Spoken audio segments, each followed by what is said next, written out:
Hello everyone. हम पढ़ रहे थे sexual harassment of women at work place, prevention, prohibition and redressal act 2013। ठीक। और चैप्टर 4 तक हमने कर लिया था। अब हम चैप्टर 5 से देखते हैं। चैप्टर 5 है इंक्वायरी इनटू कंप्लेंट। सेक्शन 12 हमें बताता है action during pendency of inquiry. Subsection 1 हमें कहता है during the pendency of an inquiry on a written request made by the aggrieved women, the internal committee or the local committee, as the case may be, may recommend to the employer to। मतलब जब inquiry चल रही है तो जो aggrieve women की written request पे internal committee या लोकल कमिटी एम्प्लॉयर को क्या कह सकती है?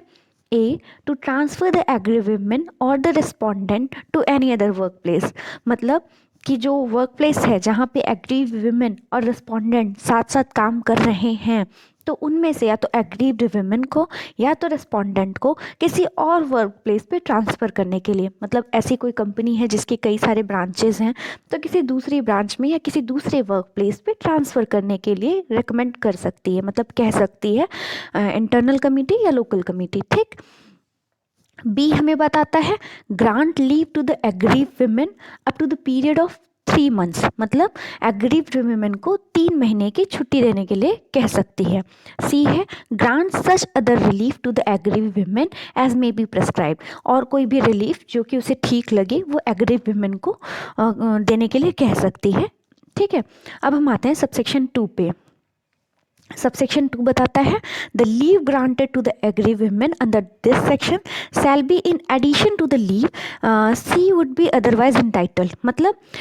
जो लीव उसे जो छुट्टी 3 महीने की छुट्टी देने के लिए इंटरनल कमिटी या लोकल कमिटी कह सकती है एम्प्लॉयर को, वो जो लीव 3 महीने की लीव इस सेक्शन में दी जाएगी वो और कोई लीव जिसकी वो हकदार थी पहले से उसके एडिशन में होगी, मतलब प्लस में होगी। उस लीव का जो वो वाकई में पहले से हकदार थे उस पर कोई फ़र्क नहीं पड़ेगा, वो इन एडिशन होगी। ठीक। और फिर सबसेक्शन 3 हमें बताता है on the recommendation of the internal committee or local committee as the case may be under subsection 1, the employer shall implement the recommendation made under subsection 1 and send the report of such implementation to the internal committee or the local committee as the case may be। मतलब जब recommendation internal committee या local committee ने subsection 1 में की तो employer जो है वो उस recommendation को implement करेगा और उस implementation की जो report है वो internal committee या local committee को भेजेगा।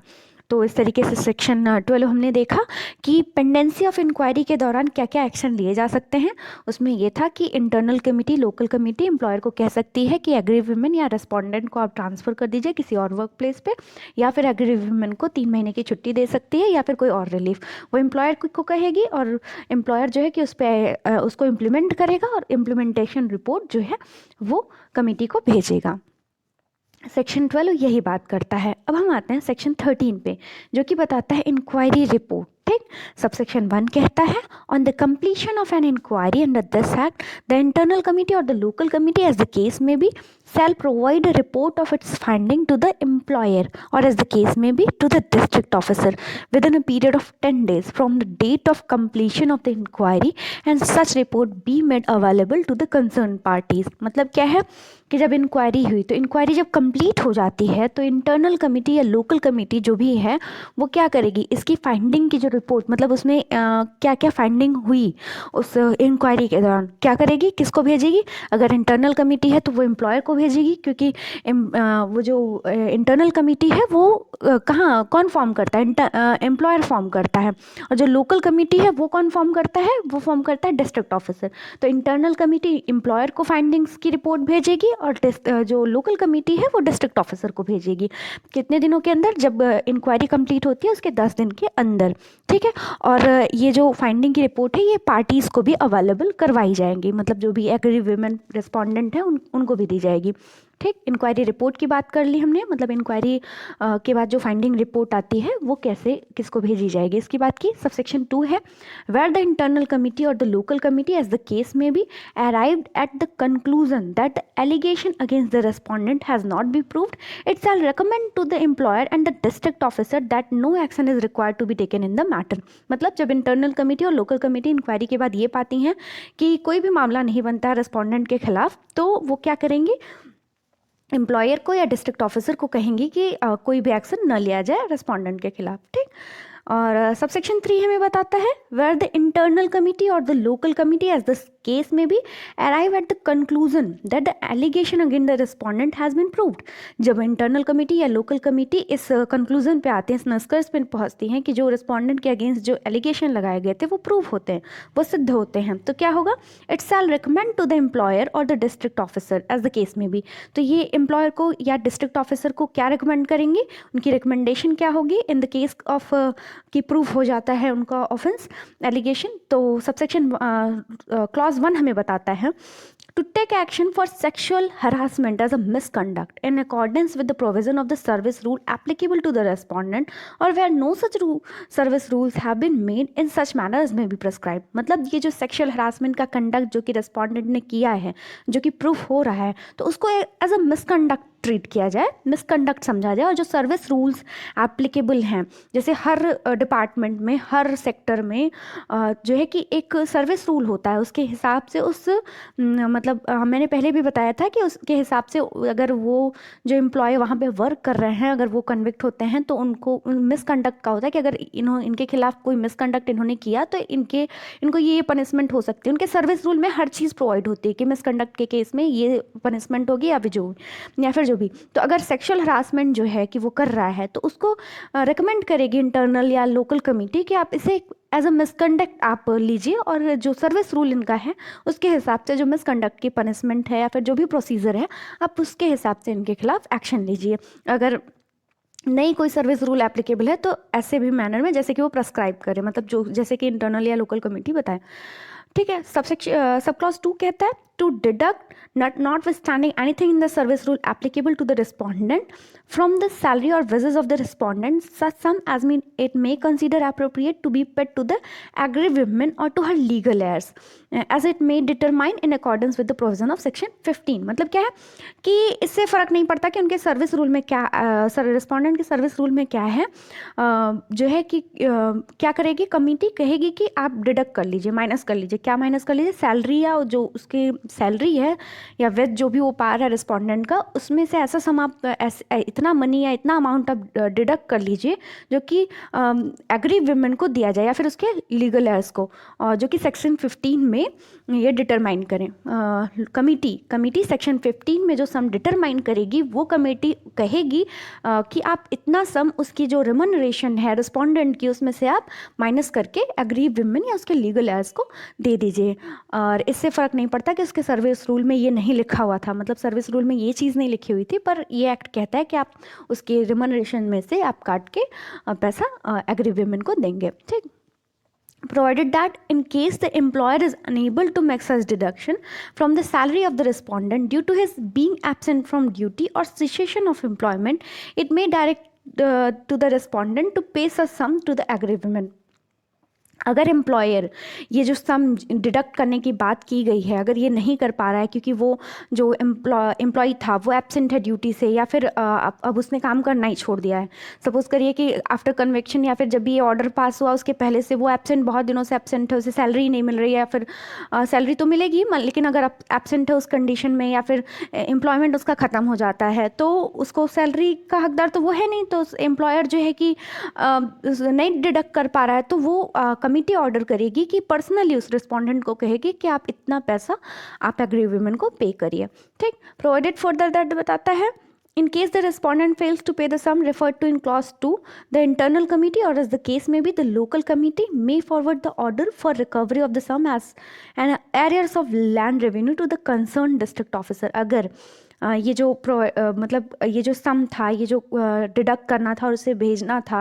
एग्री विमेन को देना था, अगर ये नहीं हो पाता है, फेल कर देता है रिस्पोंडेंट ये सम पे करने के लिए, तो क्या करेगी कमेटी जो है वो डिस्ट्रिक्ट ऑफिसर को भेजेगी ये ऑर्डर और कहेगी कि इनसे इस तरीके से रिकवरी की जाए, जैसे कि अगर लैंड रेवेन्यू कोई नहीं पे कर पाता है तो जो नियम होते हैं, जो लॉ होता है उसके अकॉर्डिंग इसकी रिकवरी की जाए।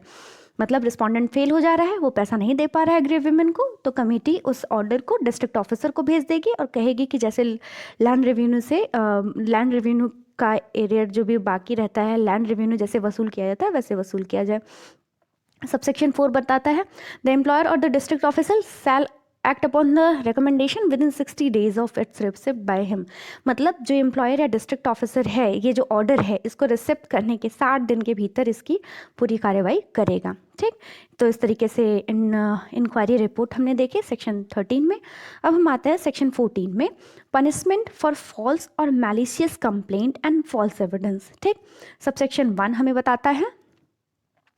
where the internal committee or the local committee, as the case may be, arrives at a conclusion that the allegation against the respondent is malicious, or the aggrieved woman or any other person making the complaint has made the complaint knowing it to be false, or aggrieved woman or any other person making the complaint has produced any forged or misleading document। ठीक, मतलब internal committee या local committee को ऐसा लगता है, वो इस निष्कर्ष पर पहुंचते हैं कि जो एलिगेशन रिस्पोंडेंट के अगेंस्ट लगाया गया है वो मैलिसियस है, और जो एग्रीव विमेन या और किसी पर्सन जिसने कंप्लेंट लगाया है उसने कोई फॉल्स कंप्लेंट लगाई है। पहली चीज़ की कंप्लेंट जो है वो मैलिसियस है, दूसरी चीज़ की फॉल्स कंप्लेंट लगाई गई है, और तीसरी चीज़ कि एग्रीव विमेन और दूसरे पर्सन ने और मतलब है ना कि एग्रीव विमेन लगा सकती है या फिर उसके बिहाफ पे कोई और लगा सकता है,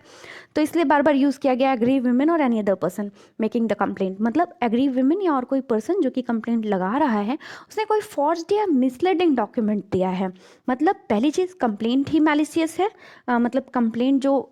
लगाई गई है, एलिगेशन लगाई गई है वो मैलिशियस है। दूसरी चीज़ की कंप्लेंट फॉल्स लगाई गई है, और या फिर फॉल्स या मिसलीडिंग डॉक्यूमेंट्स को यूज़ किया गया है कंप्लेंट को लगाने में। तो कम्युनिटी क्या करेगी, it may recommend to the employer और district officer as the case may be to take action against the women और द पर्सन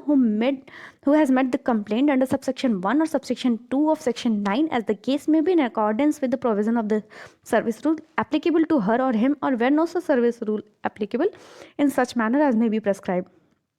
मतलब वो कमिटी रेकमेंड करेगी एम्प्लॉयर को या कि डिस्ट्रिक्ट ऑफिसर को कि वो जो वुमेन जिसने कंप्लेंट लगाई है या फिर जिस पर्सन ने भी कंप्लेंट लगाई है उसके खिलाफ जो सर्विस रूल एप्लीकेबल थे, सर्विस रूल जो उनको एप्लीकेबल होते हैं उसके हिसाब से उनको डील किया जाए, उनके अगेंस्ट कार्रवाई की जाए, या फिर अगर कोई सर्विस रूल नहीं है तो ऐसे तरीके से जैसे प्रेस्क्राइब किया गया हो। मतलब जैसे कि हमने जब रेस्पोंडेंट के खिलाफ कोई ऑफेंस एलिगेशन प्रूफ होता था तो क्या किया जाता था, उसको एज अ मिसकंडक्ट आप सर्विस रूल जो एप्लीकेबल है उनके ऊपर, रेस्पोंडेंट के ऊपर, उसके हिसाब से उसको उसके खिलाफ कार्रवाई की जाती थी। तो उसी तरीके से अगर किसी वुमेन ने फॉल्स कंप्लेंट लगाई है या फिर जो है कि फॉल्स डॉक्यूमेंट यूज़ किए हैं या फिर मैलिशियस कंप्लेंट लगाई है तो उसके खिलाफ भी वैसे ही कार्रवाई होगी जैसे कि जो सर्विस रूल उसके ऊपर एप्लीकेबल थे। ठीक, क्योंकि वो भी जॉब कर रही है, सी इज़ ऑल्सो एन एम्प्लॉय, तो जो है कि उसके खिलाफ भी वही रूल, सर्विस रूल तो उसके खिलाफ मतलब वो भी सर्विस रूल के अंदर ही गवर्न हो रही है, तो उसके खिलाफ भी सर्विस रूल के ही तहत कार्रवाई होगी। ठीक, provided that a mere inability to substantiate a complaint or provide adequate proof need not attract action against the complaint under this section। मतलब क्या मतलब एक mere inability to substantiate a complaint, मतलब जैसे थोड़ा बहुत अगर डिविएशन हो गया कंप्लेंट को सब्सटैंशियली करने में या फिर कोई एडिक्वेट प्रूफ देने में, तो ये इसका ये मतलब नहीं है कि इस सेक्शन के अंडर उस कंप्लेनेंट के खिलाफ एक्शन हो। मतलब थोड़ी बहुत गलती हो गई तो ऐसा नहीं है कि उसके खिलाफ एक्शन होगा। मतलब ये जो ऊपर 3 ग्राउंड है ना, ये प्रूफ मतलब होने चाहिए। थोड़ा बहुत अगर भूल चूक हो गई तो उसके लिए नहीं, mere inability to substantiate a complaint या फिर कोई एडिक्वेट प्रूफ वो नहीं दे पा रही है तो इसका ये मतलब नहीं है, मतलब एडिक्वेट प्रूफ अगर एग्रीव्ड वुमेन नहीं दे पा रही तो इसका ये मतलब नहीं है कि उसने फॉल्स कंप्लेंट लगाया या फिर मैलिशियस कंप्लेंट लगाया, इसका ये मतलब नहीं है। प्रूफ ये होना चाहिए जो ऊपर 3 बातें कही गई थी। ठीक, provided for that the malicious intent on part of the complainant shall be established after an inquiry in accordance with the procedure prescribe before any action is recommended. मतलब एक इंक्वायरी, जैसे मैलिशियस कंप्लेंट अगर उसने की है तो सबसे पहले एक इंक्वायरी होनी चाहिए कि क्या वाकई में उसने मैलिशियस कंप्लेंट की है, उसके बाद ही उसके खिलाफ कोई एक्शन लिया जाएगा। ठीक, अब सबसेक्शन 2 हम देखते हैं, where the internal committee or the local committee, as the case may be, arrives at a conclusion that during the inquiry any witness has given false evidence or produced any false or misleading document. मतलब committee internal चाहे local committee को ये लगता है कि inquiry के दौरान किसी विटनेस ने फॉल्स एविडेंस दिया है या कोई फॉल्स या मिसलीडिंग डॉक्यूमेंट को यूज़ किया है, तो क्या होगा, it may recommend to the employer of the witness or the district officer, as the case may be, to take action in accordance with the provision of the service rule applicable to the said witness or where no such service rule exists in such manner as may be prescribed. मतलब क्या है कि तब जैसे कि हमने देखा, अगर एग्रीव विमेन या कोई और पर्सन गलत फॉल्स कंप्लेंट लगाता है तो उसके खिलाफ सर्विस रूल के तहत कार्रवाई होगी। उसी तरीके से अगर किसी विटनेस ने ड्यूरिंग इंक्वायरी फॉल्स एविडेंस दिया या फिर फॉल्स या मिसलीडिंग डॉक्यूमेंट प्रस्तुत किए कमेटी के सामने, तो कमेटी क्या करेगी, एम्प्लॉयर या फिर डिस्ट्रिक्ट ऑफिसर को रेकमेंड करेगी कि आप इनके खिलाफ एक्शन लीजिए। इनके ये जिस किसी भी एम्प्लॉयर के पास काम कर रहे हैं, जो भी सर्विस रूल इनके खिलाफ एप्लीकेबल होगा वो सर्विस रूल के तहत इनके खिलाफ कार्रवाई करिए। जो चीज़ ऊपर थी, अगर विमेन कर रही है, एग्रीव विमेन फॉल्स लगा रही है, और वही चीज़ सेम चीज़ हम देखते हैं जब अगर विटनेस फॉल्स एविडेंस दे रहा है तो। ठीक, इस तरीके से ये सेक्शन 14 था। सेक्शन 15 हम देखते हैं, डिटर्मिनेशन ऑफ कंपनसेशन। इस चीज़ का सेक्शन 15 का रेफरेंस आगे ऊपर के कई सारे सेक्शंस में आया था, जहां हमने देखा था कि जो कंपनसेशन का डिटर्मिनेशन होगा सेक्शन 15 में होगा। तो हम देखते हैं कि कैसे कंपनसेशन को डिटरमाइन किया जाएगा। For the purpose of determining the sum to be paid to the aggrieved women under clause 2 of subsection 3 of section 13, the internal committee or the local committee, as the case may be, shall have regard to। मतलब जो compensation aggrieve women determine करने के लिए जो है कि internal committee या local committee ये फॉलोइंग फैक्टर्स को ध्यान में रखेंगी। क्या फैक्टर्स हैं? A, the mental trauma, pain, suffering and emotional distress cause to the aggrieve women. इस पर्टिकुलर जो एक्ट है सेक्सुअल हरासमेंट, जिसके उसके तहत जो एग्रीव विमेन है उसको क्या मेंटल ट्रॉमा हुआ, किस तरीके के दुख से या फिर क्या उसने इमोशनल डिस्ट्रेस उसने सफ़र किया, और फिर the loss in the career opportunity due to the incident of sexual harassment. उसकी करियर अपॉर्चुनिटी में क्या उसको लॉस हुआ, क्या वो अचीव कर सकती थी, बट इस कंडक्ट की वजह से, इस हरकत की वजह से, इस इंसिडेंट की वजह से उसको क्या लॉस हुआ, क्या ये करियर अपॉर्चुनिटी में ये कमिटी ध्यान रखेगी। ठीक, कमिटी पहला मेंटल ट्रॉमा ध्यान रखेगी और क्या उसकी करियर अपॉर्चुनिटी में लॉस हुआ। और सी है medical expenses incurred by the victim for physical और साइकाट्रिक ट्रीटमेंट। फिजिकल या फिर साइकाट्रिक जो ट्रीटमेंट है उसमें उसको क्या मेडिकल एक्सपेंसेस हुए, इसका भी ध्यान रखेगी, क्योंकि मेडिकल एक्सपेंसेस की जो भी अमाउंट होगा वो पूरा उसमें काउंट करेगी committee. The income and financial status of the respondent, मतलब वो क्या कितना कमाती है और उसका फाइनेंशियल स्टेटस क्या है, ये भी कमेटी ध्यान में रखेगी। Feasibility of such payment in lump sum और इन इंस्टॉलमेंट, मतलब उसे क्या अच्छा पड़ेगा कि क्या उसे लमसम में पैसा दे दिया जाए या फिर इंस्टॉलमेंट्स में दिया जाए, ये सारी चीज़ें कमेटी ध्यान में रखेगी। तो ये जो 5 चीज़ें हैं कंपनसेशन को डिटरमाइन करने में कमेटी ध्यान में रखेगी। ठीक, सेक्शन 16, प्रोहिबिशन ऑफ पब्लिकेशन और making known contents of complaint and inquiry proceeding. मतलब ये सारी चीज़ें, ये जो है ये एक्ट में जो भी प्रोसीडिंग है वो अगर कोई किसी को बता देता है, कंप्लेंट को मेकिंग सबको जानकारी बांट देता है, तो इससे पब्लिकेशन जो है करने से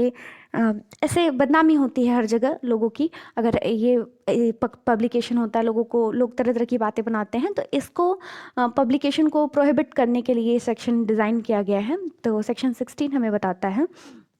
notwithstanding anything contained in the Right to Information Act 2005, the content of the complaint made under Section 9, the identity of and address of the aggrieved women, respondent and witnesses, any information relating to the conciliation and inquiry proceeding, recommendation of the internal committee, local committee as the case may be, and the action taken by the employer or district officer under the provision of this act shall not be published, communicated or made known to the public, press and media in any manner। मतलब क्या है कि right to information act में 2005 जो है उसमें कुछ भी लिखा हो, नॉट उससे कोई फ़र्क नहीं पड़ता, नॉट फिर स्टैंडिंग उसके कि